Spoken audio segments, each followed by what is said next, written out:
Bom dia, queridos amigos. Bora para mais uma reflexão. Estamos hoje no item 90, louvor do Natal. Penúltima mensagem antes da gente acabar nosso livro. Deixa eu já botar aqui o título para vocês. Seja muito bem-vindo, Antônio. Louvor de Natal, vamos lá.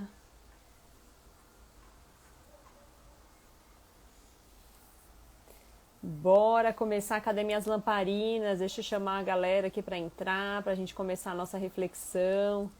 Bom dia a todos, hoje no horário diferenciado, mas estamos aqui firmes e fortes para fazer a nossa reflexão. Bom dia, Camila, bom dia, Flavinha, sejam muito bem-vindas. Bom dia, Sabrina, sejam muito bem-vindos. Gente, quem quiser entrar aí no nosso WhatsApp, que ainda não faz parte do WhatsApp das Lamparinas, me manda mensagem depois no pessoal, eu vou mandar o link aí para vocês. Eu vou avisando e comunicando as mudanças de horário, os vídeos novos que vão estar disponíveis aí no canal, nesse WhatsApp. Bom dia, Anderson, bom dia, Antônio, bom dia, Marcos, sejam muito bem-vindos. Bora começar uma reflexão, gente? Hoje, item 90, deixa eu fixar aqui para vocês. Louvor de Natal é a nossa penúltima mensagem do livro. Tá acabando, Marcos. Olha só, já estamos chegando no 91. Estamos no 90. Vamos acabar nosso livro. O Marcos que tá aí acompanhando a gente desde o início, né, Marcos? Olha aí, quem achou que ia parar só no desafio dos 21 dias, já estamos aí no desafio dos 90 dias do nosso livro. Bora lá. Então, essa mensagem Louvor de Natal, ela é da reunião pública do dia 18/12 de 59, você vê que é próximo aí da época de Natal. E vai falar da questão 1017 do Livro dos Espíritos. O que fala essa questão 1017? Kardec questiona os espíritos, né? Em que sentido é preciso entender essas palavras do Cristo? Meu reino não é deste mundo. Olha que interessante, muitas pessoas ficam pensando, avaliando aqui que Jesus estava falando não somente dessa questão da multiplicidade de mundos, né? Lógico que tem todo um racional, né, a respeito disso também, justamente para demonstrar e identificar, e no Evangelho também, no Evangelho segundo o Espiritismo explica a respeito disso, que essa passagem é justamente para demonstrar que não existia somente este planeta, que existiam várias moradas na casa de meu pai, né? E aí eles respondem o seguinte: assim respondendo, Cristo falava no sentido figurado. Ele queria dizer que não reina senão sobre os corações puros e desinteressados. Ele está por toda parte, ele domina o amor ao bem, mas os homens, ávidos de coisas deste mundo e ligados aos bens da terra, ou seja, aos bens materiais, não estão com ele. Ou seja, tem um significado aqui muito maior do que existem várias moradas na casa de meu pai, ou de que Jesus não era aqui do nosso planeta, no nosso planeta Terra, mas sim explicando essa questão da evolução do espírito, de que realmente Jesus era um espírito que estava muito mais evoluído e não estava na nossa condição de evolução. Nós estávamos ali no mundo de provas, estamos, no mundo de provas e expiações, então ele queria demonstrar isso. Então, peraí, meu reino não é desse mundo, eu não estou mais na condição de vocês, né, habitantes aqui da Terra, que ainda estão muito fixados na matéria, que ainda estão muito enraizados com essa questão da posse, do egoísmo, do orgulho. E aqui ele reforça dessa questão da intenção, desses corações puros e desinteressados, ou seja, ele já está num estágio muito diferente do nosso. Mas com certeza chegaremos lá, não é verdade, pessoal? E aí é sobre isso que Emmanuel vai falar aqui na nossa reflexão. Seja muito bem-vindo, Flávio, psicóloga Emanuela. Ô Manu, beijo grande, gratidão por estar aqui com a gente. Laís também está aí com a gente, Eduardo, sejam muito bem-vindos.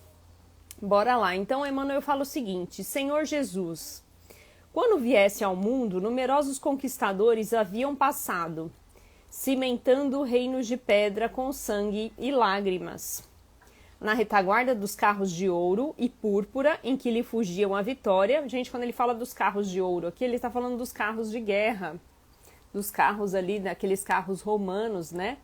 que de alguma forma eles começavam ali as guerras no fronte com esses carros, né? Então ele fala, na retaguarda dos carros de ouro e púrpura, em que fugia a vitória, alastravam-se como rastros da morte, a degradação e a pilhagem, a maldição do solo envelhecido e o choro das vítimas indefesas. Gente, olha quando ele fala sobre pilhagem, ele está falando aqui de empilhar corpos, de simplesmente fazer a destruição. Então pensem nesse cenário, né? Então, em meio a esse cenário todo, e achei interessante porque essa reflexão de hoje, ela tem tudo a ver com a nossa reflexão do estudo que nós fizemos na sexta-feira passada, quando a gente falou de como é que estava a situação no Império Romano antes da chegada de Jesus. Quando a gente foi fazer o estudo ali do Boa Nova, o primeiro capítulo fala exatamente a respeito deste cenário. E nós estávamos saindo de um cenário de guerras, de atritos, né, de vários imperadores ali romanos se degladiando, fazendo destruição para adquirir territórios. E é exatamente nesse momento que Augusto, após o falecimento de Júlio César, ele, de alguma forma, ele consegue ali ser o herdeiro de Júlio César e assume esse reinado romano. E aí, a partir dessa época de Augusto, que é praticamente um século ali de paz e tranquilidade, pós milhares de guerras. Então a gente está falando aqui exatamente dessa mesma passagem. Olha que interessante como a espiritualidade vai linkando os assuntos aqui que a gente está tratando, até para a gente retomar muitas vezes o assunto que a gente iniciou. E aí ele fala o seguinte: levanta-se poderosos em palácios fortificados e faziam leis de baraço e cutelo, para serem logo após esquecidos nos rol dos carrascos da humanidade. Então imaginem aqui Jesus, antes de chegar aqui nesse nosso planeta Terra, né, encarnado, porque ele já estava ali de alguma forma fazendo parte dessa cocriação de Deus, né, sendo aí responsável pelo nosso planeta. Imagina ele, antes de encarnar aqui no planeta Terra, enxergando todo esse cenário de destruição, de batalha, de lutas, e vendo ali os filhos de Deus sendo destruídos. Então imaginem esse espírito se preparando para encarnar nesse planeta, gente. E a necessidade que nós tivemos de todo um preparo para que ele, como espírito bem mais iluminado do que nós, bem mais evoluído do que todos nós, para ele conseguir chegar aqui nesse planeta, nesse estado, que estava nesse caos, e teve que haver toda uma preparação para que ele conseguisse encarnar nesse planeta. E aí ele fala: entretanto, Senhor, nasceste nas palhas e permaneceste lembrado para sempre. Ou seja, ele veio na humildade, ele veio de forma simples, ele veio entre os animais, né? Ninguém sabe até hoje quais foram os tratadores de animais que te ofertaram emburacada manta por leitos simples. Ignorastes quem foi o benfeitor que te arrancou ao desconforto da estrebaria para o clima do lar. Ele vem trazendo aqui também essa questão, né? Ele foi de alguma forma acolhido nessa estrebaria e depois também ele foi a caminho ali da cidade, justamente saindo, fugindo ali de Herodes, que queria de alguma forma matar aquela criança que era conhecida, que teria um poder como enviado de Deus. A gente não sabe quem foram essas pessoas no nível de detalhe que a gente gostaria de toda essa passagem, mas será que isso faria diferença também para nós, para a gente ficar sabendo quem foi, quem era? A importância é que realmente neste momento foram pessoas extremamente importantes para essa chegada dessa criança, né, de Jesus. Crescesse sem nada pedir que não fosse o culto à verdadeira fraternidade. Escolhestes vilarejos anônimos para a moldura de tua palavra sublime. Buscastes para companheiros de tua obra homens rudes, cujas mãos calejadas não lhe favoreciam os voos de pensamento. E conservastes com a multidão sem propaganda condicionada. Gente, olha que interessante quando ele traz essa questão de quais eram os seguidores de Jesus. E aí ele fala a questão dos vilarejos anônimos, essas pessoas que não tinham o dom, muitas vezes, da palavra. Pensem que nessa época, em Roma, quando Jesus chegou, né, quando Jesus veio aqui encarnar nesse nosso planeta, existiam muitas pessoas com influência, muitas pessoas com poder, vários artistas que tinham o dom da palavra. A gente vai citar alguns deles também aqui nessa reflexão. Mas de alguma forma ele veio nos homens rudes, ele foi atrás daquelas pessoas mais simples, que de alguma forma não teriam esse orgulho de se sentir envaidecido, de olhar aquela pessoa simples e não, muitas vezes não ouvir aquela palavra. E eu acho interessante quando eu estou estudando aí o livro Boa Nova para a gente falar do estudo, eu vou dar uma antecipada aqui numa parte que a gente ainda vai estudar, mas só para trazer como exemplo, quando Jesus está no templo, logo depois, né, depois do seu encarne, quando ele já está ali querendo começar a fazer as suas primeiras pregações, ele encontra um desses donos do templo, um desses estudiosos aí do templo, que é Hanã. E aí ele olha para Jesus e em determinado momento ele fala: o que fazes aqui, né? E Jesus responde para ele: passo por Jerusalém fundando o reino de Deus, para fundar o reino de Deus. E Hanã simplesmente vê aquele cara simples, na sua humildade, sem ter grandes poderes, sem ter grande influência política, e desfaz do Mestre Jesus. Imaginem isso, gente. Imaginem Hanã ouvindo Jesus e falando: meu Deus, quem é esse cara que está querendo disseminar aqui o reino de Deus? Quem é você? Já pararam para imaginar essa cena, gente? E aí ele simplesmente fala assim: você vai disseminar esse reino de Deus só se for para esses ignorantes e esses tolos aqui. E tira o sarro de Jesus. Gente, imaginem essa cena. E aí quando a gente começa a pensar e parar para avaliar, foi exatamente isso que ele fez. E ele deve ter ali no pensamento dele, falando: mas é isso mesmo que eu vou fazer. Eu vou procurar os pobres, os ignorantes, os tolos, essas pessoas que têm a necessidade de ter esse conhecimento do amor e da fraternidade. E é isso que ele faz. Então ele pega ali a cruz dele, gente, e mãos à obra, né? E ele não dá atenção para o que o Hanã fala, porque justamente era isso que ele queria. Ele não queria estar entre os poderosos, entre aqueles que tinham influência, porque aqueles ali eram muito orgulhosos, muito egoístas para ouvirem as palavras de Jesus, os seus ensinamentos. Olha aí Flavinha falando: fico sempre imaginando os dias atuais com Jesus por aqui. Ia ser cancelado, dado como lunático. Verdade, Flavinha, é exatamente isso. Nós não daríamos atenção para Jesus. Imaginem isso, gente. Não daríamos, hoje a gente não dá atenção para essas pessoas que são simples, que passam à nossa volta, que muitas vezes têm tanto aprendizado para nos passar e a gente simplesmente ignora. Nós somos cegos para essas pessoas, a gente não enxerga essas pessoas que estão à nossa volta. No entanto, ninguém conhece o nome das crianças que te pousaram nos joelhos amigos, nem das mães fatigadas a que te dirigisses na via pública. Ou seja, para que conhecer, né? É exatamente esse o ponto. Assim, foram tantas crianças, tantas mulheres que foram auxiliadas, e qual é a diferença de saber o nome, de saber quem foi, de saber a história? A importância maior de tudo isso foi todo o conhecimento, a exemplificação, o ensinamento que ele conseguiu passar para cada uma dessas pessoas. Foi essa sementinha que ele foi plantando, né? Bom dia, Hilson, bom dia, Babi, todos sejam muito bem-vindos. Rose, Renata, pessoal do Despertar que Cura, sejam muito bem-vindos. Manjericão disse que vai assistir depois a gravação, seja muito bem-vindo e depois assista aí com calma, Manjericão, deixa seu comentário. Paola, seja muito bem-vinda, minha amiga.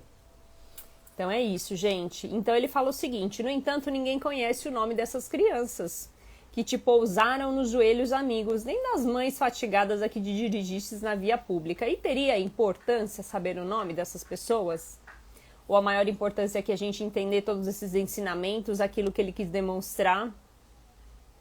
E aí ele comenta: a história que homenageia Júlio César discutia Horácio, enaltecia Tibério, comentava Virgílio e admirava Mecenas, não quis conhecer em pessoa o lado da tua revelação, mas o povo te guardou a presença divina.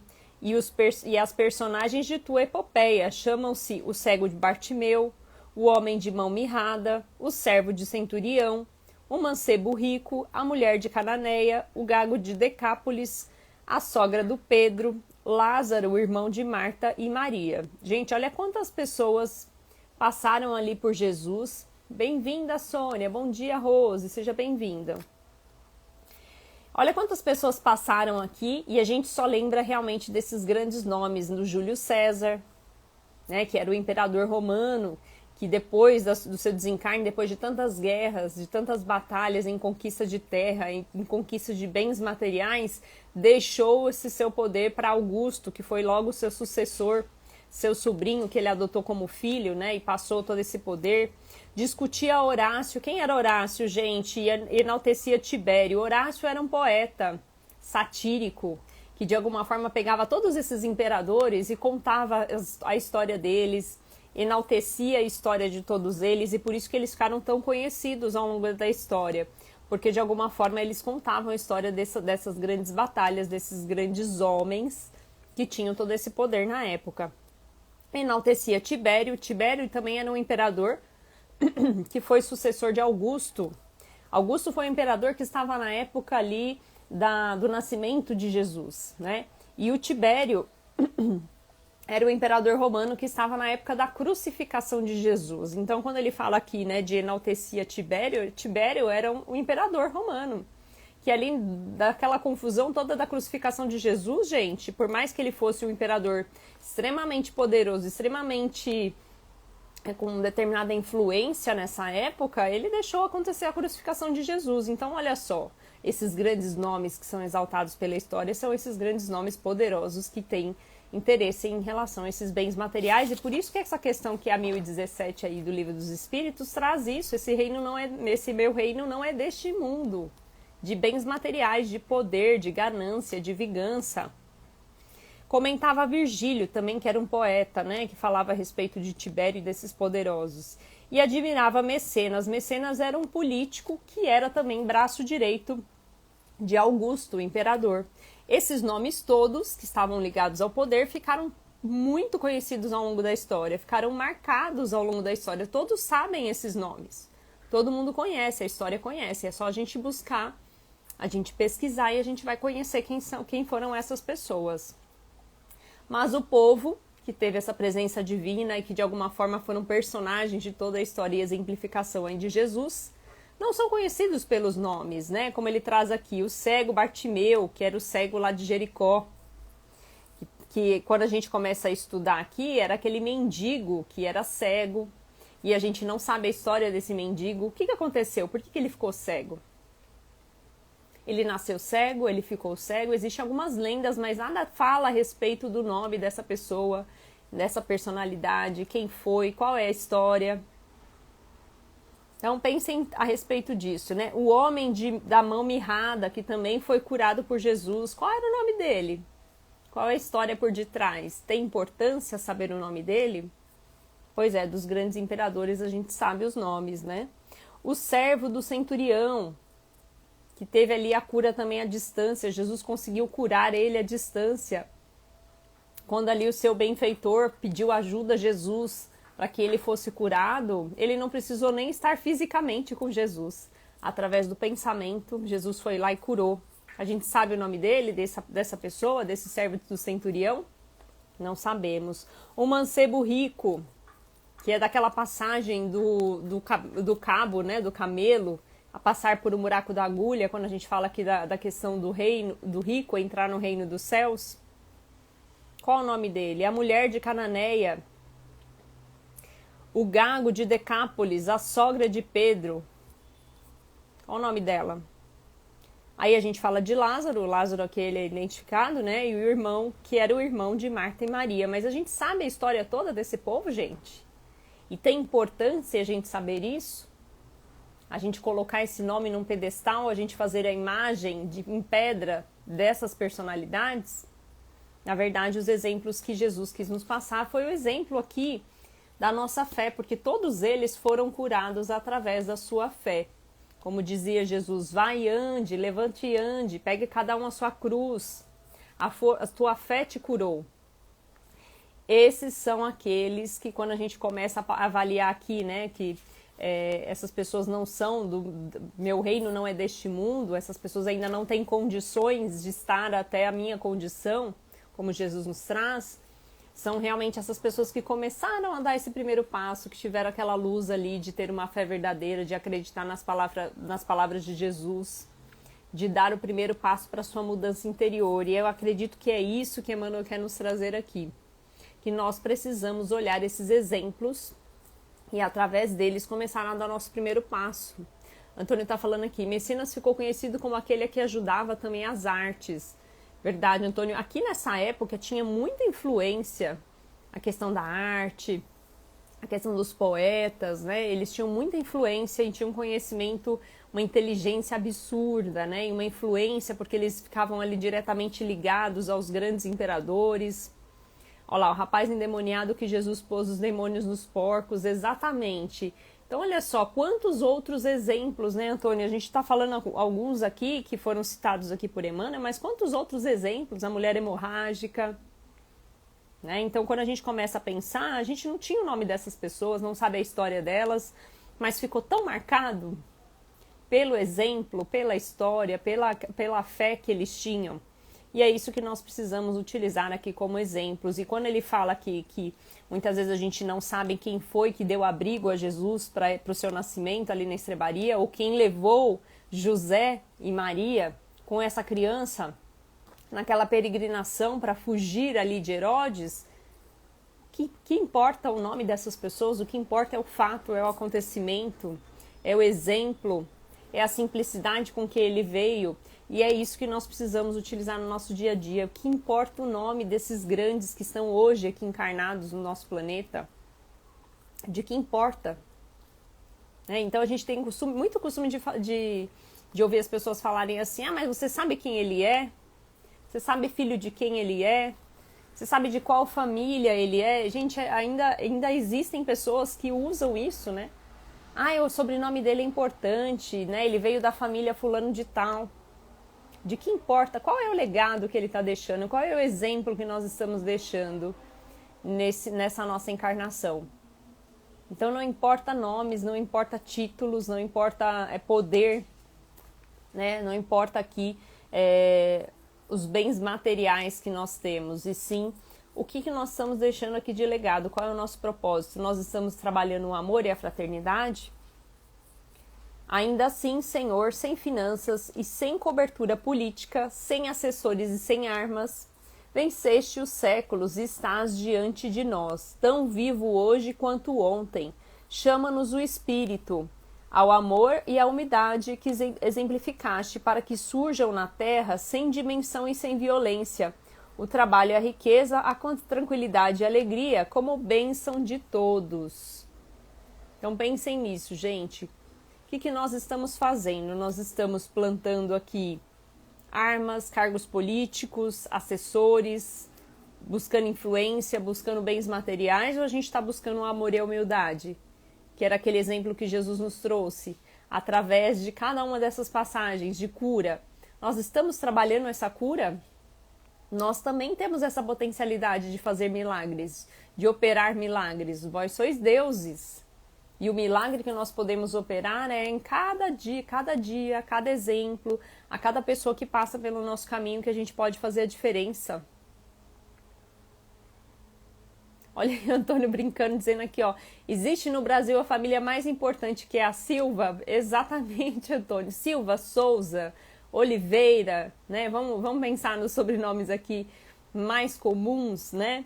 Que a gente tem mais proximidade. Então é isso, Antônio brincando aqui com a gente em relação aos sobrenomes, né, ao poder dos sobrenomes, mas é exatamente isso. Vamos trabalhar essa questão do amor e da humildade.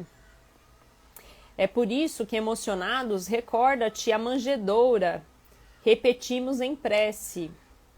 Salve Cristo, os que aspiram a conquistar desde agora em si mesmo a luz de teu reino e a força de tua paz. Te glorificam e te saudam. Gente, eu vou repetir essa frase que é maravilhosa, né? Então aqui, Emmanuel, finalizando o nosso exemplo, aqui a nossa reflexão. Salve Jesus, os que aspiram à conquista desde agora. Então vamos começar, pessoal? Vamos a partir de agora ser essa luz. E eu gosto muito porque ele traz aqui a questão das luzes, das nossas lamparinas, né? A luz do teu reino e a força de tua paz te glorificam e te saudam. Então é isso, a partir do momento que a gente começar a olhar Jesus como exemplo e a partir disso, no nosso dia a dia, a cada ação, a cada momento, a cada minuto, em cada atitude, a gente começar a avaliar o que eu estou fazendo, o que eu estou deixando de bom para essas pessoas que estão à minha volta. Como é que eu estou me transformando? Eu estou sendo uma pessoa melhor hoje do que eu fui ontem? Então é esse o exemplo aqui, o louvor do Natal que Jesus espera de nós, né? Então quando ele fala aqui do louvor de Natal, é esse louvor da chegada de Jesus, desse exemplo maior. Então não vamos esquecer desse nosso exemplo, que é o nosso exemplo maior aqui e que nós devemos seguir. Gente, olha só, vou só ler aqui um comentário, o último comentário aqui do Antônio. Agradecer a todos que estiveram com a gente aqui nesse horário. E o Antônio colocou aqui, a busca do conhecimento de nossas origens como formados à imagem com a semelhança de Deus. Exatamente, Antônio. Então, a gente tem que buscar isso. Apesar da gente ainda estar distante, nós temos toda essa potencialidade, nós podemos operar todo esse milagre que Jesus nos trouxe. Então, vamos começar, vamos iniciar. Está aqui na nossa mão a gente fazer a diferença na vida dos outros e na nossa vida também. A gente precisa evoluir. E a gente precisa dar o primeiro passo, não adianta a gente ficar só na teoria, precisamos começar a praticar as nossas ações diárias. Pessoal, amanhã, último capítulo do nosso livro, estamos terminando o nosso livro, Religião dos Espíritos. Eu vou ter saudade desse livro, gente. Não vai ter jeito não. Muito bom, Emmanuel é maravilhoso mesmo nas suas reflexões. Amanhã é o item 91, Tempo e Serviço. E nós vamos contar com uma convidada especial amanhã, Mariana Trevisan Ferrarese estará aqui com a gente. Amanhã também estou em horário diferenciado, me perdoem, Lamparinas, mas essa semana foi muito complicada para mim, para eu conseguir manter o horário das 8. Amanhã estaremos aqui às 7 horas da manhã, vou madrugar junto com vocês e junto com a Mari também, para a gente fazer essa reflexão da questão 683 do Livro dos Espíritos. Então, para quem gosta de ler e estudar antes, questão 683, espero vocês amanhã, 7 horas da manhã, junto com a Mari, tá bom? Gente, beijo grande. Último capítulo, Marcos. Você viu como passou rápido, menino? Que coisa, não? Mas logo mais estaremos com outro livro aí estudando também. A gente vai organizar esses horários que estão meio bagunçados, meio tribulados, mas a gente volta aí com o estudo de mais um livro. Estou aqui de olho em alguns livros e devo contar para vocês logo mais quais serão os estudos. Não esquecendo também, pessoal, que amanhã, sexta-feira, entraremos no segundo capítulo do nosso estudo do livro Boa Nova, de Humberto de Campos, que é um livro maravilhoso que a gente está resgatando ali 30 passagens de Jesus. Humberto de Campos vem trazer, dentro de todo o conhecimento que ele teve ali na espiritualidade, alguns detalhes dessa história de Jesus que são de extrema importância, que nos trazem essa reflexão. Eu tento aprofundar um pouco mais a parte da história também, para a gente se localizar, saber qual região que a gente está, de qual imperador a gente está falando. Então é legal para a gente ter essa dimensão também.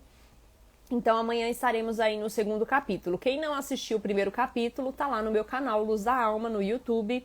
Podem entrar lá, assistam o primeiro capítulo.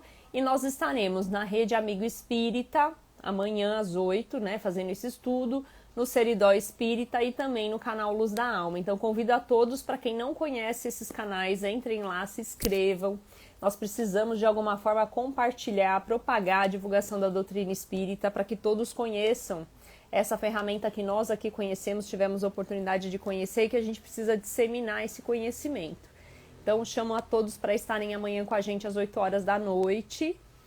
Gente, até lá. E a gente vai se falando. Amanhã também estaremos aí às 7 horas da manhã com a Mari. Beijo grande e bom dia para vocês. Tchau, tchau.